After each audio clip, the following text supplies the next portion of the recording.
The broadcast is now starting. All attendees are in listen-only mode. Good afternoon. Thank you for joining us for this installment of the PENC webinar series. My name is Katie Cox and I'm the PENC Membership Director. I will be serving as moderator for today's presentation. If you have any technical difficulties, please use the chat box and I will try to assist you. We are going to hold questions until the end. You can type your question in and we will answer questions at the end. Today's presenter is Brian Ceccarelli. Brian is a licensed professional engineer in the state of North Carolina. Mr. Ceccarelli has a degree in physics from the University of Arizona. As principal software engineer for Talos Software, Mr. Ceccarelli has developed computer-aided mining applications, CAD/CAM applications, biomedical applications, and space exploration applications for Jet Propulsion Laboratory. Ceccarelli became interested in traffic engineering when the town of Cary, North Carolina bestowed upon him a red light camera ticket. Since then, Mr. Ceccarelli has been published in Traffic Technology International and has been an expert panelist in traffic signal timing for the Institute of Transportation Engineers. He has presented for the North Carolina Society of Engineers, the American Society of Civil Engineers, the National Society of Professional Engineers, and for the United Kingdom International Press's Autonomous Vehicle Symposiums in Europe and America. Ceccarelli is an expert witness in traffic signal timing and red light cameras in several states. And today we have part 2 of yellow light durations and red light cameras. Hello, everyone.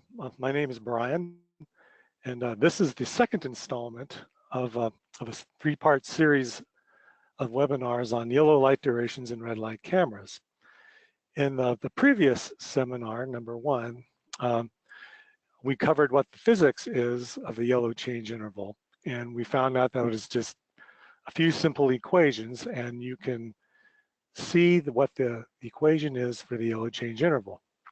So we saw what the physics is. Today, we're going to see what the misapplications of physics are, what traffic engineers do to the yellow change interval. And that's what you're going to learn today. First up, though, is I'm going to give you some engineering candy, a little piece of yellow light history. It's always interesting to see where the yellow light came from, or traffic signals in general. Most of us just take for granted that the red light in a traffic signal is going to be on top. That's not always the case. Here, this traffic signal is in Syracuse, New York on the Tipperary Hill. And here the green light's on top and the red light's on the bottom. And one may wonder, how did that happen? And so this happened clear back in 1928. And that's with the growing population and attendant traffic, Syracuse finally installed a traffic signal at the main intersection, Tompkins Street and Milton Avenue in 1925. The Irish families had been settled on Tipperary Hill for almost 100 years, but the deep-rooted politically fueled resentment that many Irish felt toward Britain hadn't waned. By the way, the Irish ended up in Syracuse, New York after working on the Erie Canal.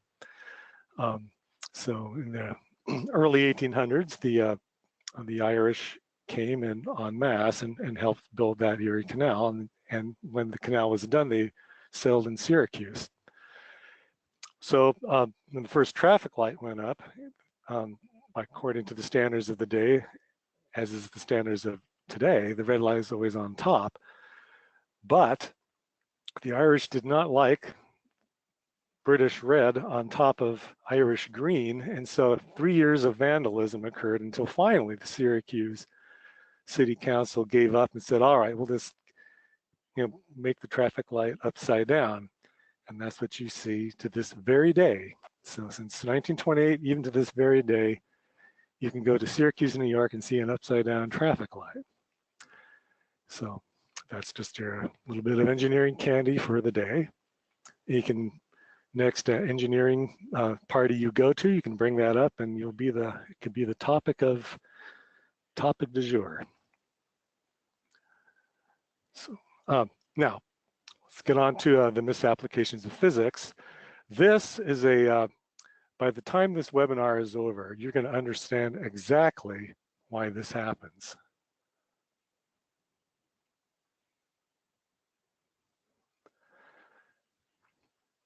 I'll play that for you again. This is in Suffolk County, New York. The car, the passenger sedan, thinks that the yellow light actually means stop. It does not. And so he instead tries to brake as fast as he can because he can in order to avoid the red light camera ticket at this intersection. The other vehicle is a commercial vehicle. And the commercial vehicle,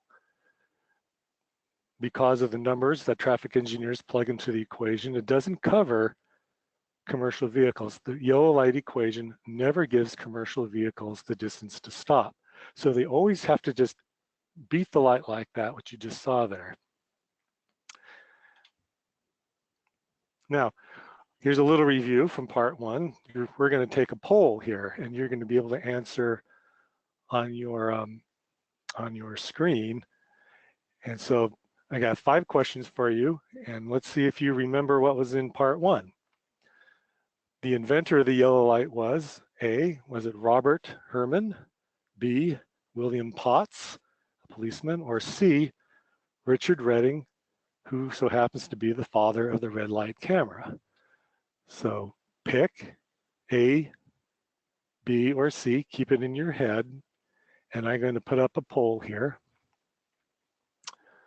So do you choose your letter, and I'm going to let you answer it right now.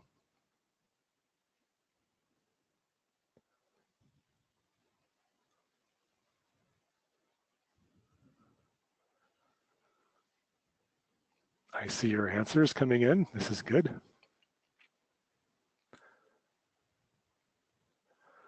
I'll give it another 7 seconds.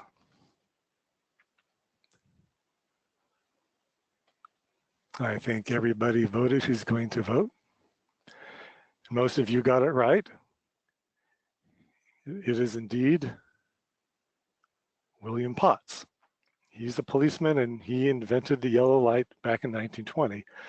Next year, 2020, will be the 100th anniversary of the yellow light. Second question. The inventor of the original yellow change interval equation was A, Alexei Moradudin, B, Robert Herman, or C, Dennis Gazees? Choose your letter.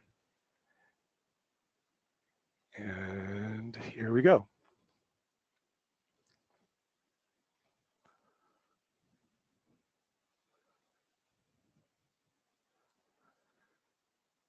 You guys are doing very well with these questions. This is good. I can see the poll responses on my end.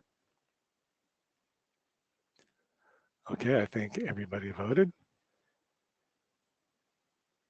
And the answer is, y'all got it right because all 3 of them did. So Robert Herman was the guy that actually got his pals on Alexei and Dennis together to write a paper in 1959 about what the equation should be to define the yellow light. I have 3 more questions. Question 3, the private firm offering the yellow change interval specification is A, American Society of Civil Engineers. Is it B, Society of Automotive Engineers? Or is it C, the Institute of Transportation Engineers? Choose your letter. Here we go.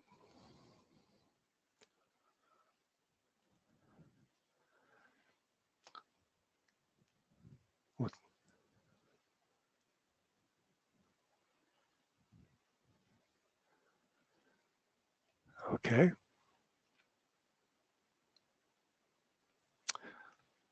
And you're correct. The answer is C, the Institute of Transportation Engineers. You guys are doing very well on this little review here. A couple of questions about the physics of the yellow change interval. A driver approaches the intersection at the speed limit and the light turns yellow. Regarding the ITE formula that sets the duration of yellow lights, and that Y equals T sub P plus all that other stuff, is the ITE formula. Question 4, Using the ITE formula, how long is the yellow light? Is it A, 50% of the time it takes a driver to stop, B, 100% of the time it takes a driver to stop, or C, 150% of the time it takes a driver to stop? Ready? Here you go.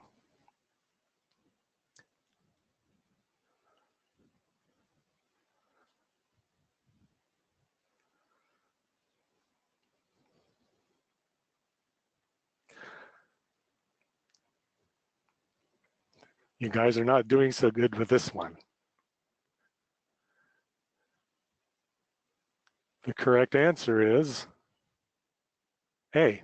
It's half the time it takes a driver to stop. That's very important to know. No one can stop while the light is yellow. It's half the time it takes you to stop your car.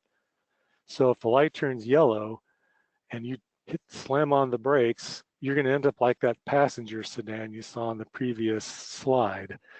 You'll do a 90-degree and you'll screech to a halt.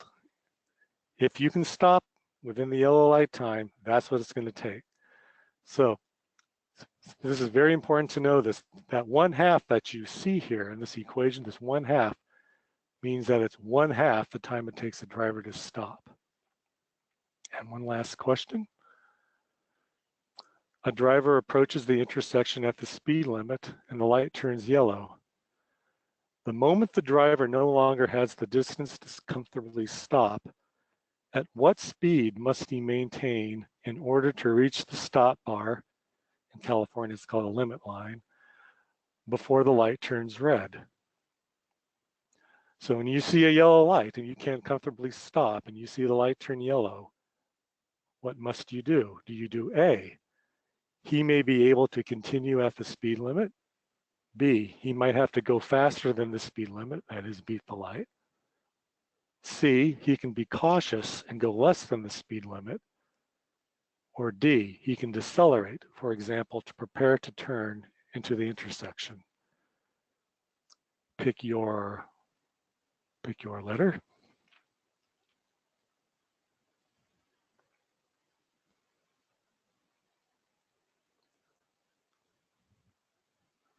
There you go.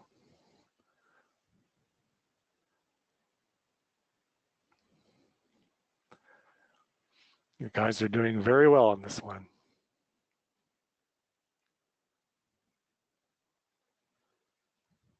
Give it a few more seconds. Some of you are still voting. Okay. The answer is A or B. You can continue at, sometimes you can continue at the speed limit. That's true. You might have to go faster than the speed limit, beat the light. That is also true. The yellow light never means be cautious. It never does. And you cannot, if the light turns yellow on you and you're approaching it and you no longer have the distance to stop, you cannot slow down into the intersection. You can't slow down. The yellow light is not long enough for you to slow down before you enter the intersection. Okay. You guys did very well. You passed the review. And now we'll go on to the misapplications of physical and mathematical sciences. A little word about the use of my title here. The misapplications of physical and mathematical sciences reflects the exact terminology that state statutes use to define engineering practice. Engineering practice, by definition, in most state general statutes, is the application of the physical and mathematical sciences. Anything that's misapplications of physical and mathematical sciences are by definition not engineering practice, they're engineering malpractice. And we're going to go into some of these misapplications right now. So keep in mind the statutory definition of engineering practice while we're going over this. We'll come back to it at the end. So this equation, the ITE formula, has, and the practice that ITE puts along with it, has 5 problems, 5 specific misapplications of physics and math. 1, ITE uses this one equation to fit all traffic scenarios. 2, ITE misapplies or it applies stochastic methods to scenarios where stochastic methods do not apply. A stochastic method is any statistical method that comes up with some sort of average or standard deviation or correlation coefficient or any sort of Poisson Gaussian distribution, anything like that. That's called a stochastic method. We will see how ITE misapplies stochastic methods to the yellow change interval formula. 3, there's an ignorance of kinematics leading to measuring the approach speed and grade at the wrong location. Kinematics is the study of physics that pertains to the motion of objects without regards to the forces that act upon them. That little picture here that you see is called the Newton's cradle. And you can define the motion of this little red ball going back and forth with an equation that has nothing to do with the gravitational force acting on this ball. That's called kinematics, just as in kinetic energy. Motion is just it's equations that come out of kinematics are just about motion of objects, motion. As opposed to 4, IT also applies the dynamics of emergency stopping to what is supposed to be the comfortable expected event of the yellow signal light. Dynamics is that other field of physics which concentrates on the motion of objects caused by the forces that work on them. That picture of this poor lady, this little young lady who's braking in a panic. She's smashing her brake, and there's dynamics involved in pressing your brakes to the floor. Frictional forces in specific. So we'll talk a little bit about the dynamics and how ITE misapplies dynamics. Then last of all, 5, the emission of tolerances. The yellow change interval, when you see a yellow light turn, when you see a green light turn yellow, the yellow light's going to last a few seconds, usually like 4.5 seconds for a 45-mile-an-hour road. Well, the calculation yields 4.5 seconds, but it's not exactly 4.5 seconds. The police and the red light cameras hold the driver responsible to 0 tolerance. But actually, there is a tolerance to the yellow change interval. It's a calculation coming from an equation that has variables with uncertainties in it. And so the result is the yellow light's really not 4.5 seconds, it's really like 4.5 plus or minus 2 seconds. So here's the equation.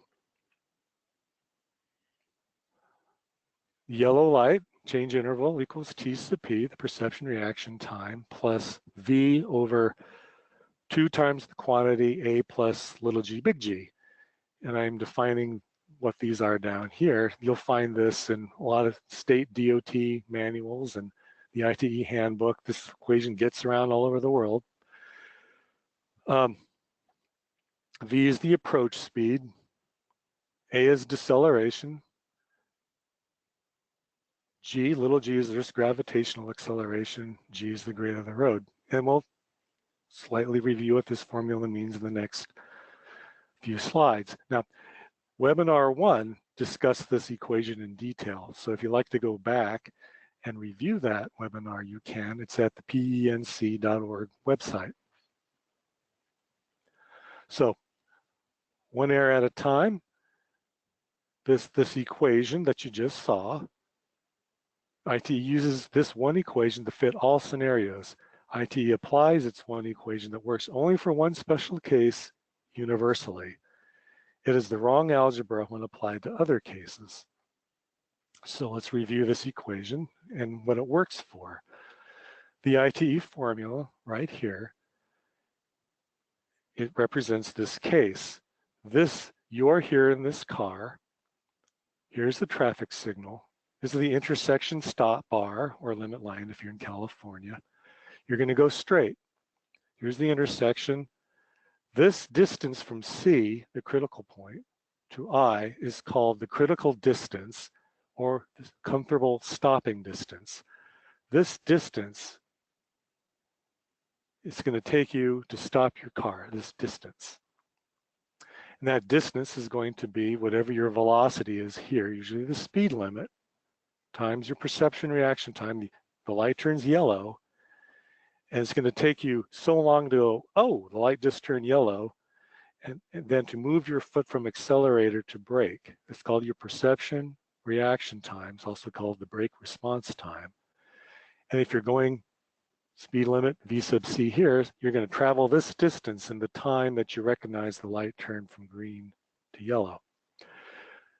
Then you put your foot on the brake at this point here, this little line here, and it's going to take you this distance, V sub C squared over 2 times A to decelerate. This is the standard braking distance formula, stopping distance for a car that's initially going V sub C. Add this distance plus this distance, and that's called the comfortable stopping distance, or C, the critical distance. If you're too close to stop, if you're too close to the light to stop, you have to go the distance. You have to travel this distance and enter the intersection at point I before the light turns red. This formula, the ITE formula, only works if you maintain a constant speed, your initial speed, or if you accelerate to beat the light, can you arrive at I before the light turns red. So if you take this plus this distance, and you divide it by the speed, this distance divided by the rate, V sub C over this whole entire distance, you get this equation. I hope you followed all that. All this is distance divided by rate. You travel at V sub C this whole entire distance.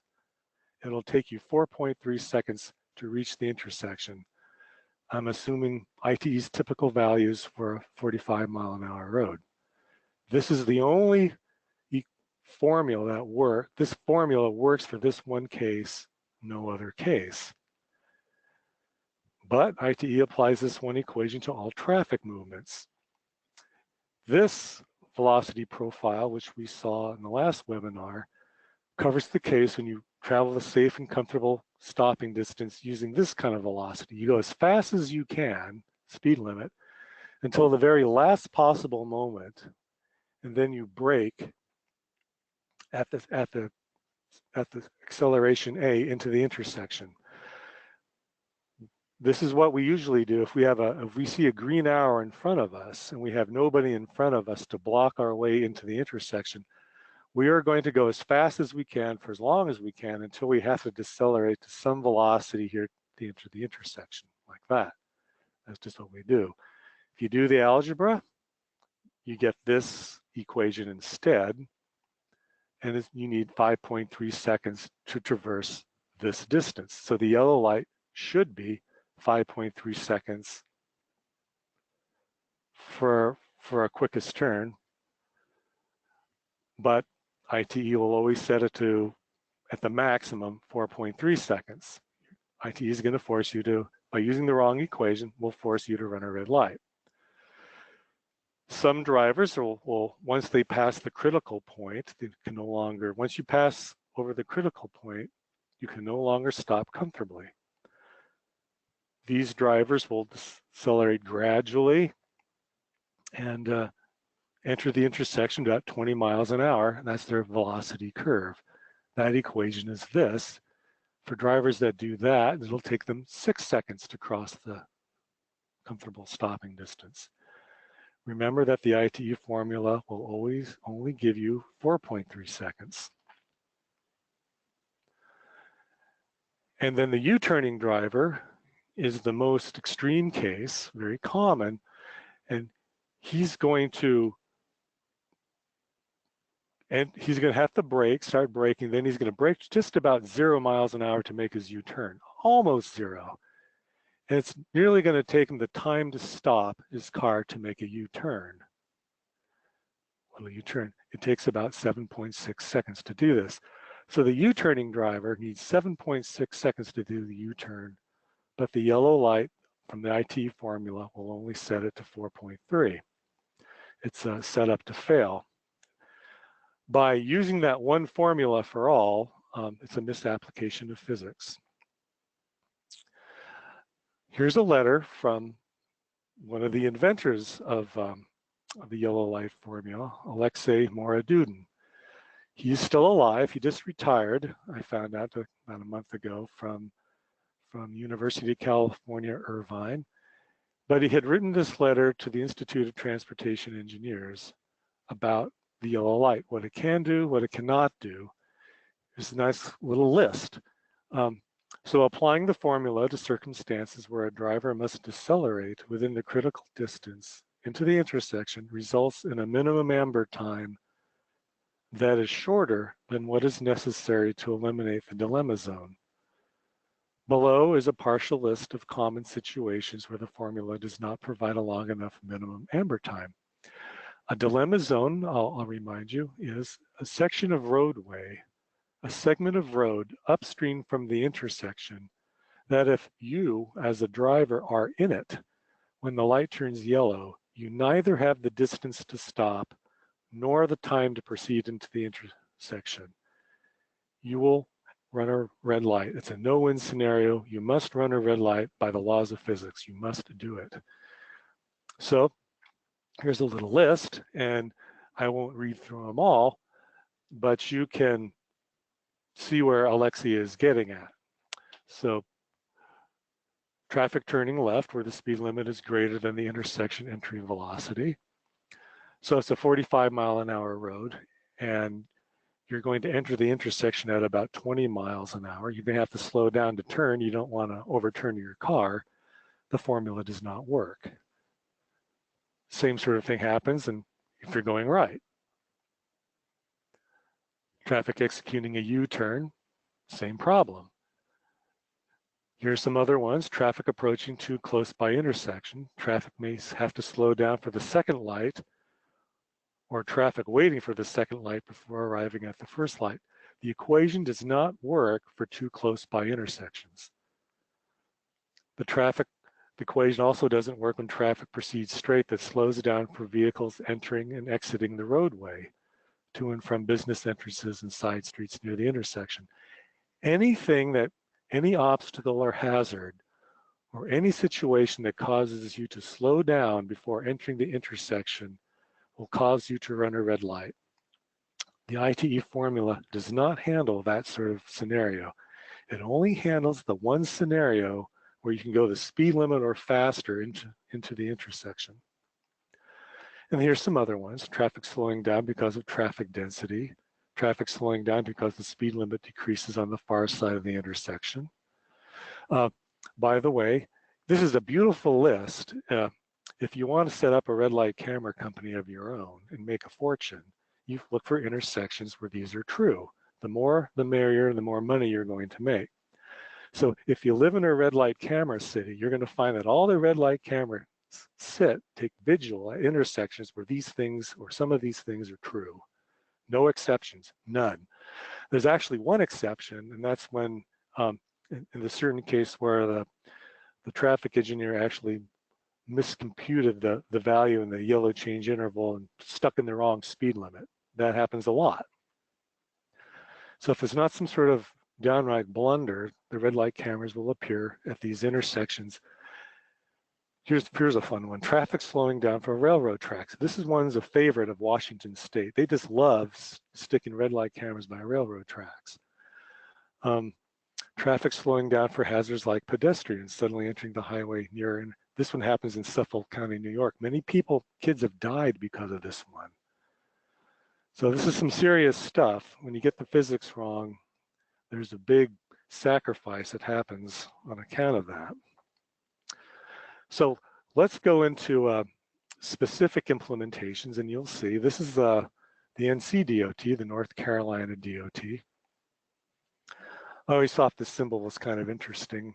It reminds me of the coat of arms for the Klingon Empire, but if you're a Star Trek fan, you'll get the reference, and that's the symbol for the North Carolina Department of Transportation.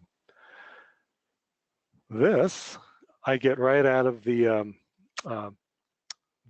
traffic signals guide for the North Carolina DOT. And you can see there it is. There's this equation right here.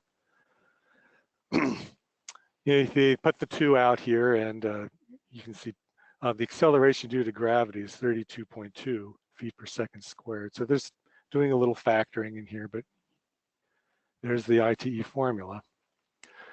The perception reaction time, typically 1.5 seconds. Now, the DOT has this formula appears in most states signal guidelines, most of them. There's variations on the theme, naming the numbers that they plug into it. In North Carolina puts in 1.5 seconds and a deceleration of 11.2 feet per second squared. I'll tell you where those come from. That's a, a misapplication of dynamics. You will see. All I wanted to show you here was that this formula appears in the DOT's manual.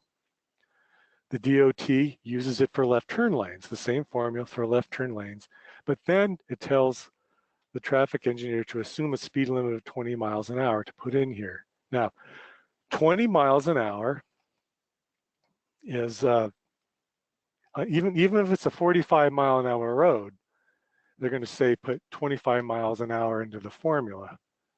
So let's go back to this. They're going to say put 25 miles an hour into V sub C here. No, 20 miles an hour is what is this velocity here, not this. If you put 20 miles an hour into this formula, 20 miles an hour, which is what the North Carolina DOT is going to do, you'll come up with like 2.8 seconds here. So they're going to set the yellow lights for left turn lanes literally to 2.8 seconds or something like that. Now, it is true that the minimum that you can set a yellow change interval is 3 seconds. So for left turn lanes, you'll see a lot of left turn yellow arrows set to 3 seconds. This is not only does this happen in North Carolina, but most states do that. That is a complete misunderstanding of the formula. Misapplication of physics in the extreme.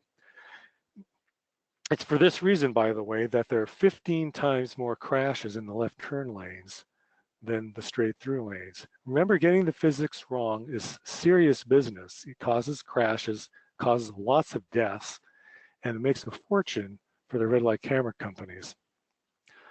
So if you set V to 20 miles an hour, and you're on a 45 mile an hour road, that's very typical of North Carolina and New York and California, the comfortable stopping distance is 300 feet. You need 300 feet to stop. Once you're too close to the intersection to comfortably stop, how fast must the driver beat the light? You have to travel 300 feet. The yellow is 3 seconds long. 300 feet divided by 3 seconds. You must go 100 feet per second to make it into the intersection before the light turns red. You have to go 68 miles an hour to do it. You have to beat the light. There's a traffic engineer up in New York that looks at, she just looks at this sort of stuff and goes, it's crazy that drivers have to accelerate to 70 miles an hour to go left.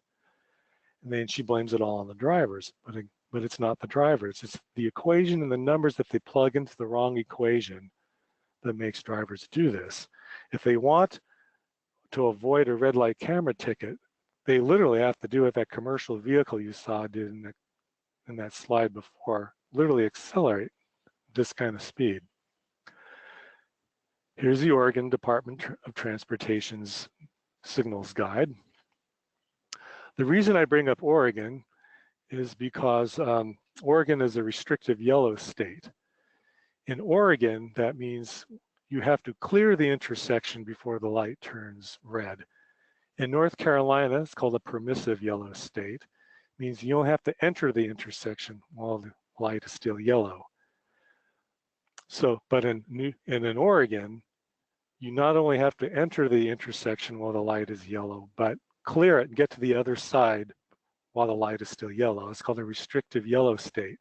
Now, Oregon's particularly terrible at this. Oregon uses this one yellow light equation as if it includes the all red that time it gets across the intersection. they completely do not include the distance that it takes to cross the intersection. Yet it is illegal in Oregon to be in the intersection while the light is yellow. Many of you may have heard a man named Mats Dahlström, who the Board of Engineers in Oregon penalized him for pointing out this mistake, penalized him $500 for doing math without a license. He went to the Board of Engineers saying, look, rate times time equals distance. The Board of Engineers said you're practicing engineering without a license. Fined him. And so those who that about Mats Dahlström's case, it's pretty well publicized around the country.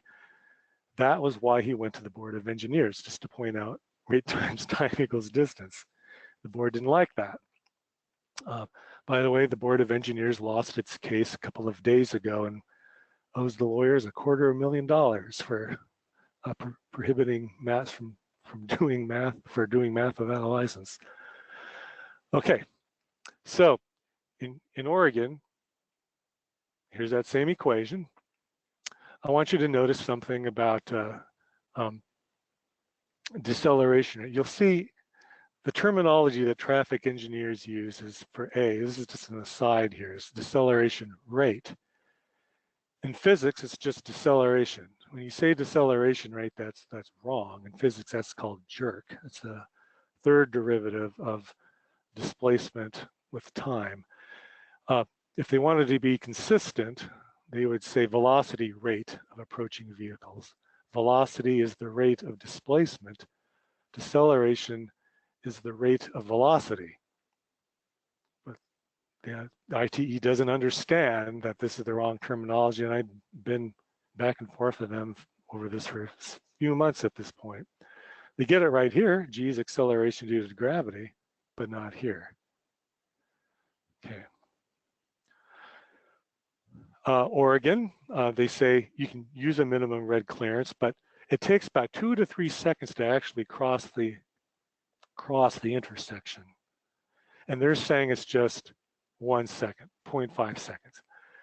In Oregon, you will literally be in the middle of the intersection, just starting to get in the intersection when the light turns green for conflicting traffic. To people who drive in Oregon, it looks like, and to get a green light, they still see cars in the intersection. It's not because the cars are bad drivers, have bad drivers in them, it's just the way Oregon does it, places conflicting traffic in the intersection at the same time. It's a recipe for disaster, but that is what Oregon does. Oregon also limits the yellow change interval to 5 seconds. They don't care about physics. Even if the physics says 7.6 seconds, they're going to say, nope, 5 seconds. The laws of physics change because we say so. Oregon gets this little statement from the Institute of Transportation Engineers handbook. They're not making it up, they're just simply copying the ITE formula and its specification in the ITE handbook. The National Cooperative Highway Research Program is currently has its own specification, and there's the formula. And so there's a red clearance interval there. And I just want to show you here that this red here is the y-axis here is the vehicles per day running red lights, and the time into red. Basically, the steeper the hill, the more red light runners you have per day. Here, left, 3 seconds, as it is in Suffolk County, New York, and North Carolina, and California, 3 seconds. If it's 4 seconds, they lengthen it by 4 seconds. It's a lot less people running red lights. And this little blue thing down here is for straight through traffic. The formula actually works for straight through traffic, but not turning traffic, as you can see by this graph. By the way, you can get this slide presentation at my website, Talus Software. And so you can always go back to it for reference. I'll give it to you. You'll also note that the time that it takes to brake, vehicles running red lights, the braking time, really stops about there. It kind of stretches out to the stopping time. The point is that the cars actually need the time to brake, not the distance to stop, but also the time to brake. This is yellow light is 4 seconds. Notice that this is 1.9 seconds. The town of Cary went out and decreased the yellow light at the same intersection, decreased it to 3 seconds. By decreasing it 1 second, now cars are running the red light from 1.9 to 2.9 seconds, 1 second more. This is, you're witnessing the evidence that this is a physics error, not a driver problem. You decrease it by 1 second, people run red lights 1 second more. That's all it is. Same things happens at these other intersections. Stopping time, change it down to 3 seconds, same thing. Here's a shared right lane. Decreasing the yellow by like 0.4 seconds makes drivers run red lights about 0.4 seconds more. Same thing at another intersection.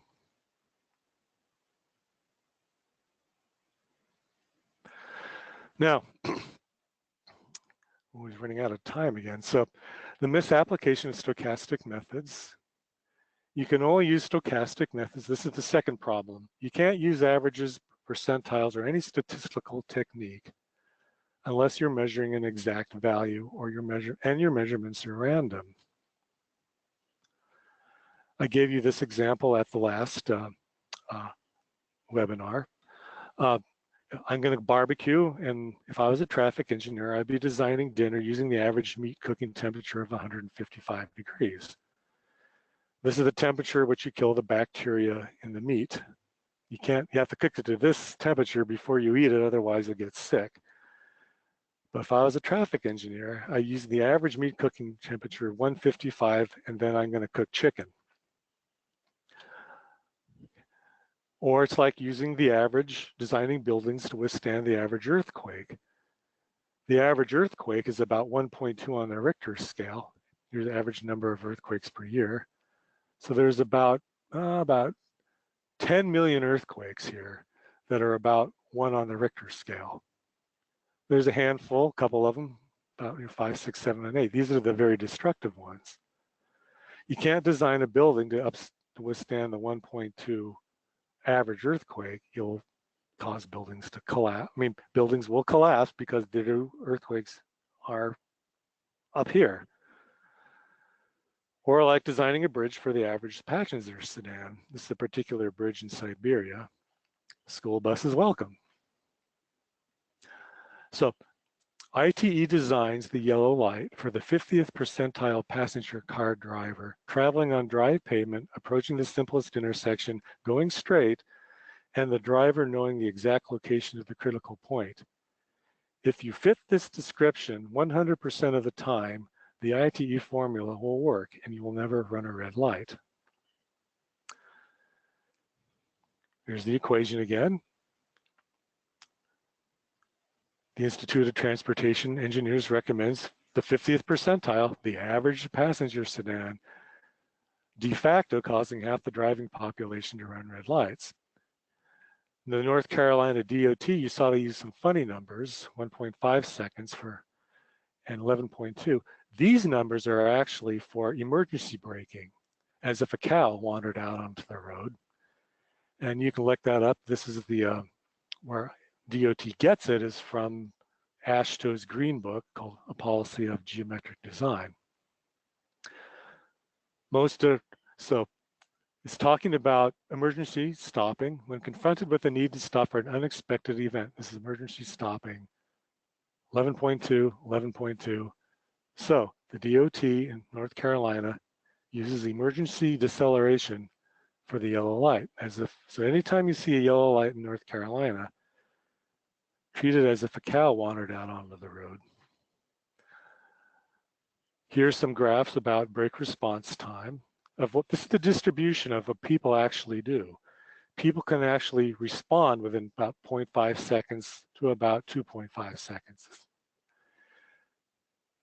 It's a distribution of values. You can expect humans to react within this curve. ITE says use 1 second only. So anybody who can respond in this little area here is able to enter the intersection legally. Everybody out here will enter the intersection illegally. ITE is okay with that. Same thing about deceleration. ITE says use 10. If you decelerate slower than 10 feet per second, like a commercial vehicle is out by 7.4 or anywhere down here, you do not have the distance to stop anymore. If you're out here, you do have the distance to stop. ITE is using averages for the passenger sedan, not the full scope of allowable drivers on the road. Sometimes when you're in a court of law or something like that, they'll ask you, well, or you ask a traffic engineer about you're making this commercial vehicle stop, making them run a red light. And the judge or the traffic engineer says, well, he should slow down before he approaches the intersection. Well, the question is, how slow must the truck driver go to legally enter an intersection to legally be able to accommodate the yellow light that he's going to get? If he's the 50th percentile truck driver and the road's 45 mile an hour posted speed limit, he has to approach the intersection at 34 miles an hour on a green light. If he's the 85th percentile, he has to approach at 19 miles an hour. So on a 45 mile an hour road. Is the truck driver going to do that? No. So the truck drivers are consigned to run red lights. If the truck driver did do that, he'd certainly get a lot of people behind him honking at him. So let's show, this is a red light camera clip in Knightdale, North Carolina. The school bus does not have the stopping distance of the Toyota. That guy died. So it's very serious business to not take care of commercial vehicles, their stopping distance. And if you put a red light camera there, it just exacerbates the problem. Here's Suffolk County, New York. Suffolk County, this is a video clip of off of Suffolk County Legislature's website saying how the evil scofflaws of red light runners. Out of all their clips, there's about 25 clips of red light runners. Over half of them are commercial vehicles. It's a disproportionate number of commercial vehicles. Commercial vehicles, the ITE equation predisposes commercial vehicles to run red lights. These guys can't help it. There's an ignorance of kinematics. This leads to measuring V sub C and G at the wrong location on the road. Assume a speed of 20 miles an hour. This problem actually comes from an equation long ago. In the original equation by Gaziz, Herman, and Moradudin, the all red clearance interval is included with the yellow, and they confused this one with this one. For going straight, they're the same, but for turning, they are not. The NCHRP says measure that velocity at 300 to 600 feet upstream. But for a 25 mile an hour road, that's actually only 200 feet upstream, V sub C. So the NCHRP report 731 doesn't know where to measure V sub C either. Here's a particular signal plan in Raleigh, North Carolina. 35 miles an hour, 0 grade. It is a 0 grade here at the intersection, but here's a train trestle. And on this side, it's a 6-degree decline hill going downhill. The grade is supposed to be measured here or in the middle, an average, not at the intersection. And the V sub c you're supposed to plug in is whatever velocity this guy is going up here, which is going to be about 45. This traffic engineer doesn't know that. I have a video clip of this, but we're running out of time. So misapplied dynamics. Okay. Dynamics in physics considers the forces acting upon the vehicle. GG expresses the forces at work only when your daughter does this. Ah! That's when GG applies. It does not apply to yellow light durations, approaching a yellow light. It's a different type of dynamic going down there. You can get this, I will post my this PowerPoint presentation at my website so that you can read this later. Essentially, a 6% downgrade hill will add 0.6 seconds to the yellow light. A 6% uphill grade will subtract 0.6 seconds to the yellow light, but those dynamics are wrong. You can't apply GG going uphill because going uphill will cause you to slow down, and the formula doesn't handle slowing down. Omission of tolerances. This is very simple. And I mentioned this before.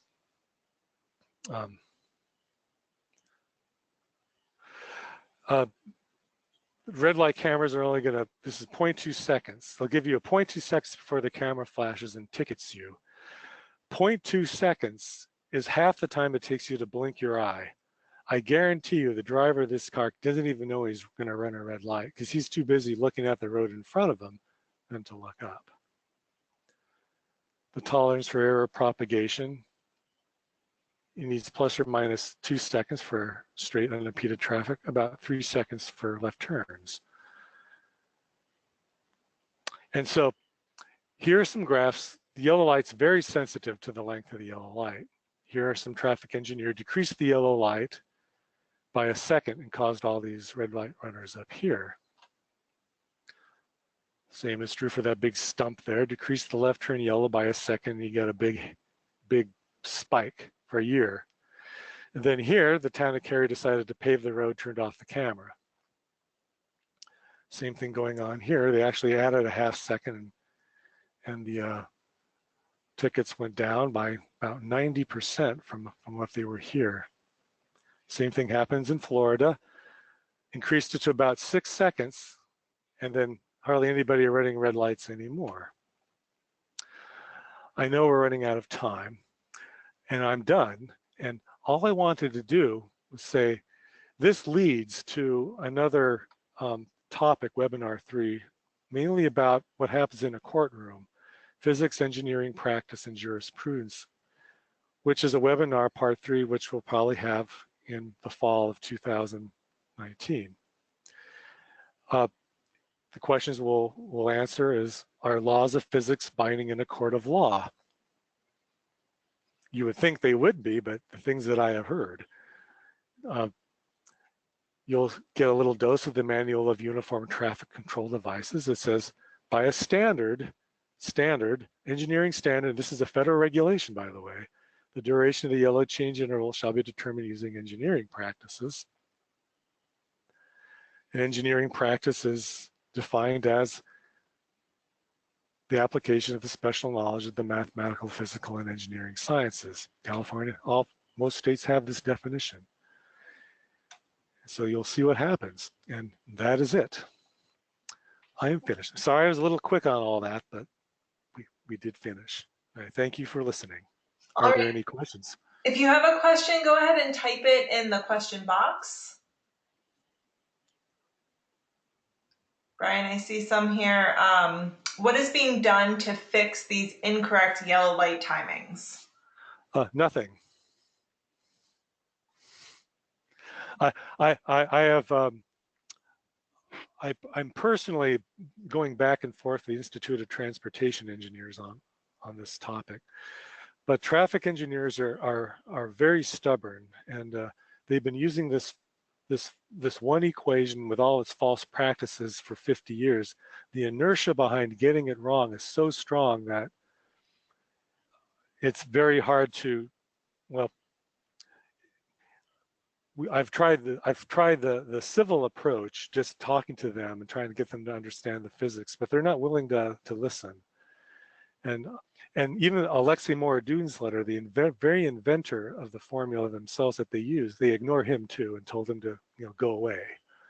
And so there's nothing being, well, the only legal, I think that the only way to get something done about this is the legal approach, a legal solution. And I'll talk about that in webinar 3. There was a couple of questions that people posed to me before the seminar. One was by David Clark, and he asked me about what about autonomous vehicles, and how will autonomous vehicles deal with this problem?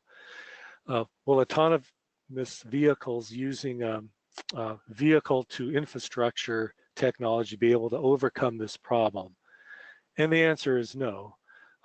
What's going to happen is that the manufacturers of autonomous vehicles, Waymo, Tesla, Volvo, GM, they're all going to be stuck with a gigantic red light camera bill. The manufacturers will be responsible for all these red light running and anything that comes after them. I've talked at a couple of symposiums, one in Michigan and one in Germany, and I addressed this crowd of people. Right now, these people are not aware of this problem yet. I know that I talked to the Waymo's lawyer. The Waymo is getting red light camera tickets in Phoenix and San Francisco, and right now they have bigger fish to fry than those. There's another question from David Grant in Canada, and he asked me about specific yellow light timings for a truck coming into an intersection in Manitoba. In any of those types of special cases, like, well, if the truck goes this slow, he should be able to stop at a yellow light. Those types of questions are all fall under the guise of the misapplication of stochastic methods. The equation gets it wrong for any special case. So right off the bat, the engineer always predisposes a commercial vehicle to run a red light. Okay, are there any other questions? There's one here about, it says, you spoke about mistiming yellow lights for heavier commercial vehicles, but what about the opposite of the spectrum, like bicycles? Some light intervals can be so short that you can enter the intersection while the light is green, and by the time you make it across, the light turns yellow, red, and in traffic. Yes. If you're a bicyclist, too bad. The traffic engineers don't care about the commercial vehicles, let alone motorcycles, let alone bicycles. Sometimes there's special bike lanes. So to keep in mind, the traffic engineers' #1 design goal is flow. Flow is #1 priority. If they increase the yellow light duration by a second or two, they feel that they're going to encumber the flow of the intersection. There will be more people slowing down, decreasing flow. And decreasing flow is a panacea in traffic engineering circles. They hate it. And so if they only have to worry about the average passenger sedan driver, because that's the majority of cars on the road, going straight, which is the majority of traffic movements, they can achieve their design goal of flow. It doesn't matter to them really if they get into, a lot of these cars get into crashes or get red light camera tickets. So bicyclists, sorry, you're not covered. All right, well, if you have a question that we did not get to, you can send it to me and I will get it answered and sent back to you. Thank you all for participating today. Your PDH form and survey will be emailed to you. If you are viewing in a group, please send me the list of names for our PDH records. A couple of quick PENC announcements. Our summer conference is coming up June 6th through 8th in Cherokee, North Carolina. You can still register online. That's at our website. You can find the link to register. Our next webinar will be in August. It will be a post-legislative session webinar with our lobbyist, Lori Inario. The date of that is to be determined. And then again, when we schedule part 3 of this series, we will email that information out to all of you as well. Again, if you have any questions that you want answered, you can send them to exec@penc.org. Thank you so much for attending, and we hope to see you next time.